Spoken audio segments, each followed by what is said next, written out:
Hello, welcome to the Comic Book Commentary. I'm Bo Leidig, and this week we're going to be delving back into the illustrated roller coaster ride that is the weird and wonderful world of Youngblood with Youngblood number 2. So let's zoom in and take a closer look. First published in June of 1992, according to the front cover. However, on the inside cover, it states that this book was first published in July of 1992. I don't know which one of those is correct, so take your pick. This is, in fact, the first appearance of one John Prophet. As we see underneath the characters on the front cover, it says, "A prophet cometh." Interestingly enough, when I was doing research for this episode, I found out that, according to Rob Liefeld, John Prophet was a character that he had originally created to use in X-Force, and that he decided when he was toying with the idea of leaving Marvel and striking out on his own, that he might want to keep the character of Prophet for himself and use it later on in his own works, which inevitably he did. But he did state that the cover of Youngblood number 2 that we see right here is exactly the cover that he was going to draw for X-Force, and that the characters that we see in the background of this cover, which are, of course, Youngblood characters, were originally going to be X-Force characters when he introduced Prophet in that book, which I thought was actually kind of an interesting little side note. Creator, writer, penciler, inker, Rob Liefeld. Holy crap, I can't believe he was doing all of that by himself, which is probably a good explanation as to why it took 3 months for him to release issue number 2 after issue number 1. Color design, Brian Murray. Lettering, Kevin Cunningham, Kurt Hathaway, Diane Valentino. I have no idea why it took 3 people to letter 1 comic book. Technical assistant, Richard Ory. Color separations, Digital Chameleon. We see here in the prologue on the first page, which takes place in Otherwhere, I don't know where that is, that we are being introduced to 5 characters that we have never seen before. For whatever reason, these characters are part of a team known as the Berserkers, and they are running down a hallway fighting the Death Squad so that they can meet up with their ally Kirby, who is Jackson Kirby, who is an homage to Jack Kirby, who at the time of this book's release was still alive. This was put out in 1992. Jack Kirby, I don't think, died until 1995. And in fact, it even states down here in this ribbon that the book itself is dedicated to Jack Kirby.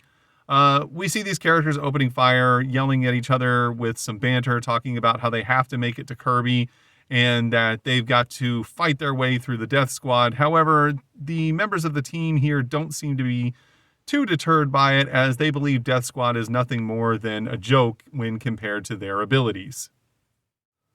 On the next page, we see this team spring into action against the likes of Death Squad, led by this man who is basically a discount version of Cable. His name is Cross, which is why he has a big giant X on his chest.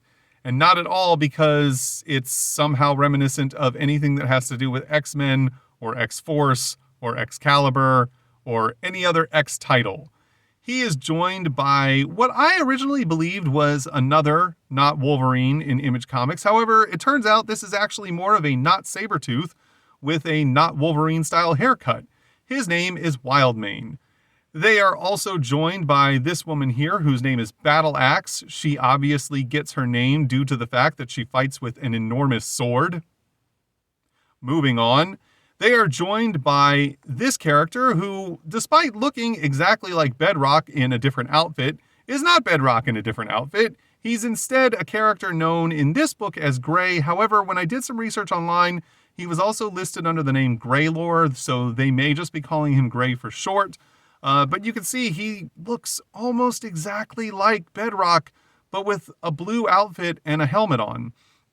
And also another character who is almost certainly a near direct copy of Jean Grey, who is named Psystorm. As they finish mopping up all of the bad guys, they are looking around trying to meet up with their friend Kirby, when he yells out from behind that he's already one step ahead of them and then gives them a little bit of a ribbing for taking so long. We see that he is indeed made to represent Jack Kirby if Jack Kirby was super jacked and armed to the teeth with crazy laser guns that look like weird vacuums. I don't know.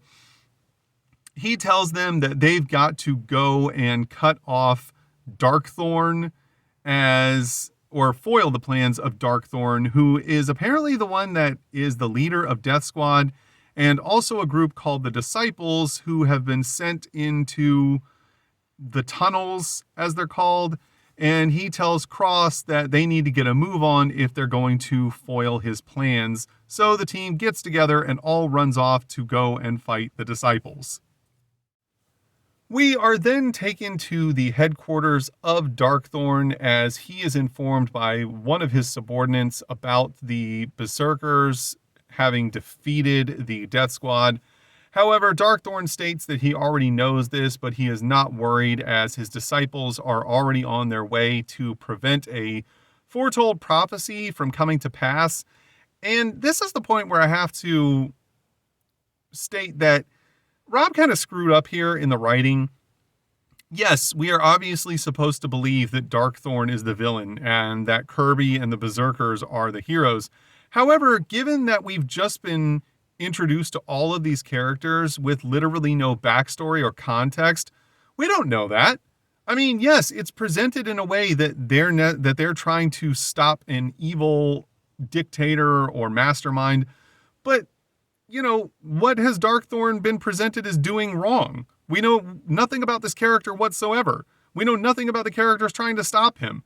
So we just have all of these new characters who are in some struggle against one another, and we don't know any reason as to why any of it's taking place. It's just not good writing.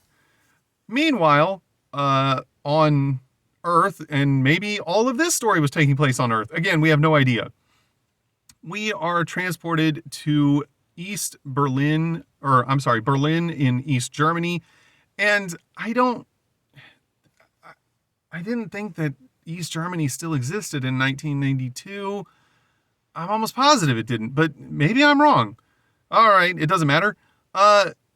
We see that we get an up-close picture of John Prophet's face as he is in a cryogenic sleep tank and is being talked about as he was an experiment by Dr. Wells, and he is being looked at and observed by some members of the Youngblood away team. We're then treated to this 2-page vertical splash, you know how much I love those, where we see John Prophet inside of the tank surrounded by the members of the Youngblood away team. Here we see Riptide, Sentinel, Cougar, Sci-Fire, Combat, and Brahma, as they're being told by these two scientists the backstory of Prophet and how he was a volunteer that came about in the early days prior to the Second World War, around like the late 1930s, and that Dr. Wells was trying to run incredibly advanced experiments. And we see that the Youngblood team are here to potentially transport him back to the US for further experimentation. They're, of course, being informed by these two scientists that you might be wondering who they are. Well, keep wondering because we're never told. The male scientist then goes on to explain, as we see through a series of flashback panels, that John Prophet was actually a destitute man who was apparently very poor and potentially homeless, who volunteered to undergo the experimentation of Dr. Wells as a means to try and get by and make ends meet. However, for whatever reason, the experiments of Dr. Wells seemed to take to John Prophet better than any of his other test subjects, and basically turned Prophet into a superhuman, giving him strength and dexterity and durability that no normal human could possibly have. And then Dr. Wells outfitted him with a strange armor and weaponry that is actually more advanced than anything that existed in the year 1992, where this comic is supposed to be taking place. And he was then put into cryosleep because Dr. Wells believed that his research was going to be found out by the Nazis, and he didn't want Prophet to fall into the hands of Adolf Hitler. We then see an advertisement to go discover new worlds of excitement and check out your local comic book store. We've seen this ad before, and once again, I fully endorse this ad. You should absolutely go check out your local comic book store. The scientist then goes on to state that after the war ended, Dr. Wells disappeared and no one has ever heard from him since. We then see that Sentinels tells the scientists that they have all the equipment necessary to get John Prophet loaded up on it and, get him to the U.S. safely, and that he can count on them to deliver him to the proper authorities once they get back to the U.S.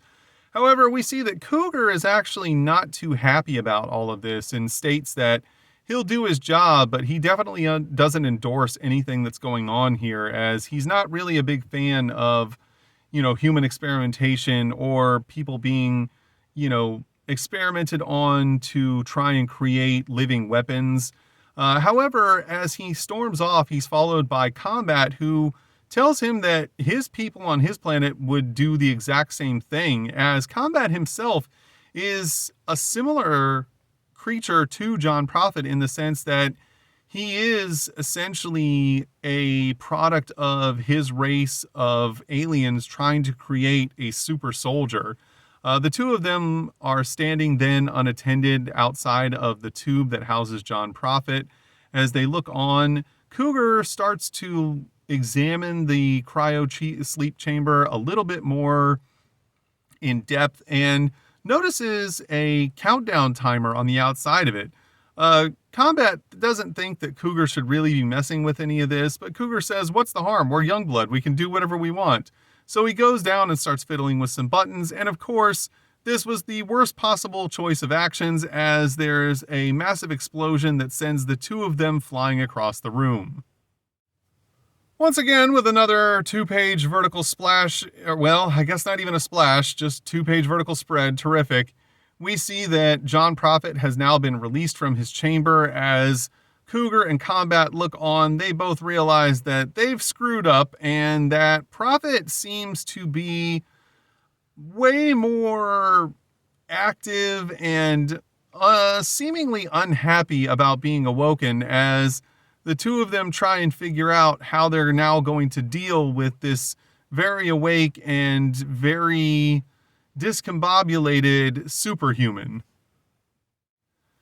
We then turn the page to find the letter section called Bloodlines, and this is such a weird part of this particular issue, where the letter section, instead of coming at the end of the book, is featured in the middle of the book, at least partially, because this is only half of it. The rest of it takes place several pages later. It's odd. When we get to the next section of it, I'll get into it in further detail. We then see that Prophet looks at the two men in front of him and starts to try and decipher whether or not they're actually threats to him. But we see that his thought bubbles seem to be almost computerized or robotic in their presentation, as he does not immediately believe that the two of them are necessarily adversaries. However, the idea that they're not is quickly laid to rest when Cougar, instead of trying to just talk to John Prophet and reason with him, decides to instead leap into action and attack him. He jumps on Prophet's back and tells him that despite the fact that they've awoken him, he has no problem putting him back to sleep. Prophet, of course, being a super soldier, immediately reacts, grabs Cougar, and slings him off of his back. But when he turns around, he is then faced with Combat, and things are going to heat up in this battle pretty quickly. On the next page, we are treated to more of the Youngblood trading cards. This time we have one for Die Hard and also Bedrock. Those were a cool little addition. They actually have stats on the inside. I don't know how well those are showing up. Meanwhile, the story continues as we see Combat leap into action and strike Prophet in the face with his staff. This sends Prophet flying. However, being as durable as he is, Prophet is quickly able to recover and get his bearings, as we see that Combat is ready for the next attack, or at least he believes he is. However, Prophet is able to get inside and knock Combat directly off of his feet. As he continues to approach and press his attack, he is then knocked off of his own feet as Combat counterattacks with a swift kick to the gut. As it appears the two of them are rather evenly matched, which makes sense given that they're both, essentially genetically engineered warriors of their species, and the two of them are designed as ultimate fighting machines. However, Prophet recovers almost immediately and returns with a huge uppercut that sends Combat flying backwards. But at this point, the rest of the Youngblood team has realized that there's a battle going on and springs into action for backup as we see Sentinel fly in and land a punch on Prophet. He then yells to Riptide to hit him with a water attack.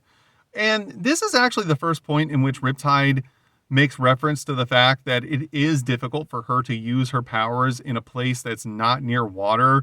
But she does state that if she can conjure up enough moisture from the air molecules to create water attacks in the desert, which we saw her do in issue number 1. Speaking of which, if you haven't watched my videos on issues number 0 and 1, feel free to check out my Youngblood playlist. That'll help a lot with some of the backstory. She can obviously then conjure up water in this laboratory, as we see her do so, landing an attack directly into Prophet's chest. This, of course, catches him completely off guard, as he was not expecting anyone to have these kinds of powers. And before he can regain his footing, we see that he is met with a head-on charge from none other than the big man of the group, Brahma. We then see Brahma land a huge shot, which knocks Prophet straight off of his feet, but he immediately starts to get back up, which shocks Brahma as he states that he hit him with everything he had. Realizing that the threat has not been neutralized, we see Sentinel come in for another attack.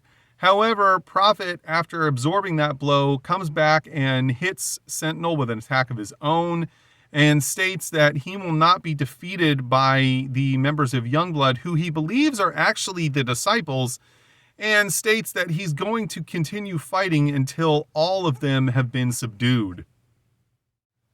Then, suddenly, out of absolutely nowhere, we get our first look at the actual disciples as they just appear, and one of them shoots one of the scientists in the back and kills him instantly. They then start opening fire on the members of the Youngblood team, as we see the rest of the team realize that they've got to band together to fight this new threat, and Prophet realizes that he's been fighting the wrong enemy, as all of them get ready for a battle with these two. I don't know if they're giant robots or if they're people wearing some sort of exo armor or perhaps cyborg. It's not explained, but it's assumed that they're very powerful and potentially will take the combined efforts of all of the Youngblood team members and Prophet to defeat.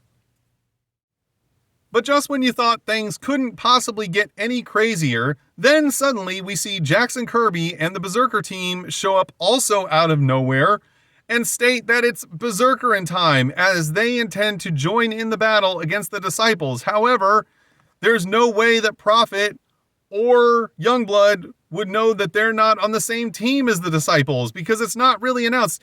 This is such a weird and ridiculous way to tell this story, and there's so many new characters that got introduced in this issue. Oh my god. And you might be thinking, how is this all going to make sense? Because it doesn't feel like it is now. Well, guess what? You're not going to find out, because that's the end of the story in this book. However, it is not the end of this book. Yes, folks, as it turns out, just when you thought this book couldn't get any wilder, it turns out there's a secondary story if you flip the book over, as we see what would be the back side of the comic book is actually a whole nother cover featuring the other members of Youngblood who were not featured at all in this book. But I don't know why, considering they don't appear in this part.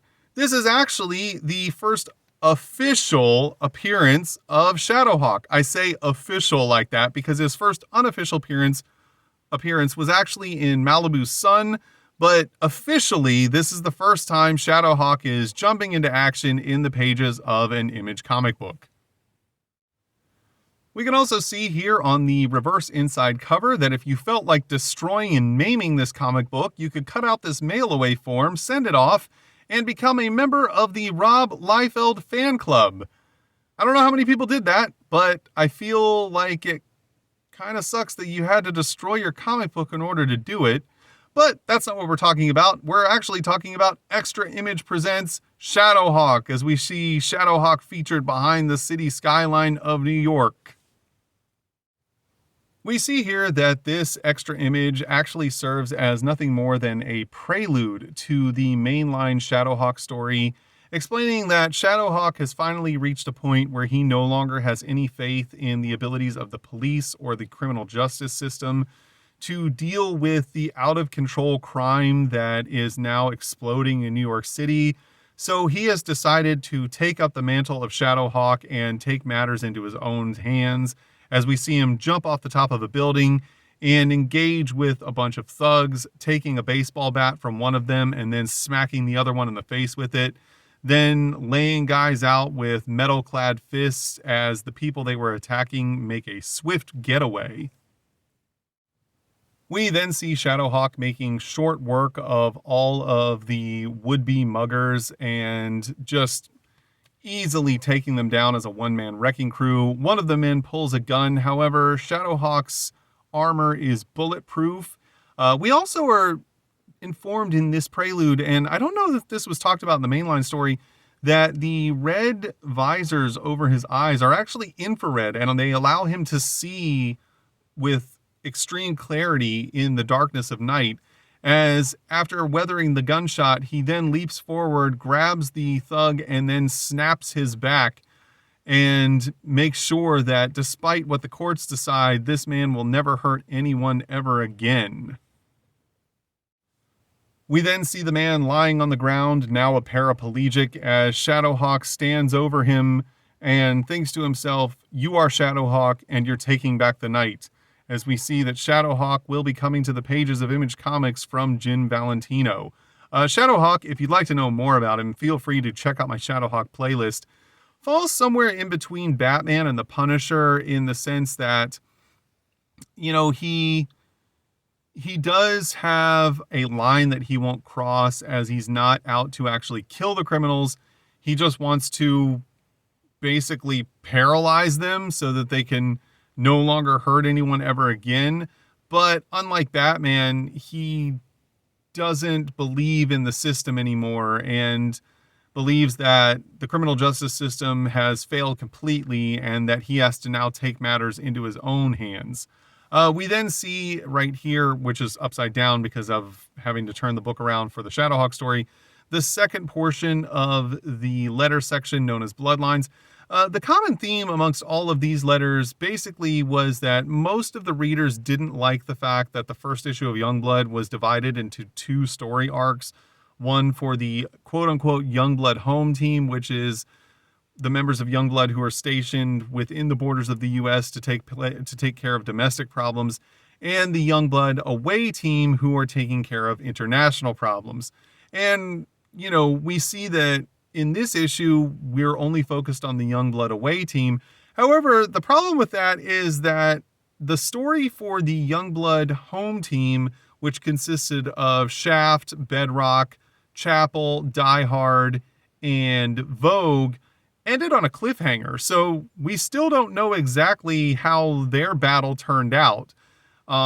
This, of course, may be taken care of in issue number 3 of Youngblood, but currently we're not any closer to finding out what happens there with them, which I find surprising that Rob would take the Youngblood away team, whose story was completely wrapped up in the first issue of Youngblood, and then start a whole new story with that team instead of finishing the story of the team who, was about to just go into a huge battle. It's really weird. But, then again, I guess he was really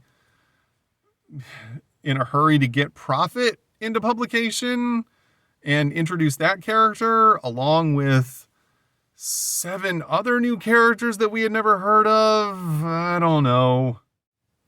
And that was Youngblood #2. And quite frankly, folks, that is one mess of a comic book.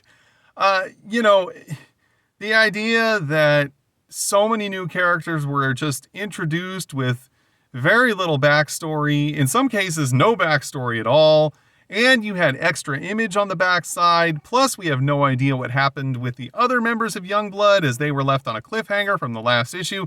It's so weird, man. I mean, there's so much going on, and I don't know why Rob did it this way. It's just an absolute mess. And yet, despite all of its shortcomings, I still really kind of enjoyed this book. I mean, it's a heck of a roller coaster ride, but it's definitely no dull moments. It's entertaining. You just never really know what's going on. But then again, these are just my opinions. You might have thought this was absolutely outstanding writing. And if that's the case, it's fine. Everyone's entitled to their own opinions. If you enjoyed today's video, please feel free to like, comment, and subscribe. And thanks for stopping by. Have a great day.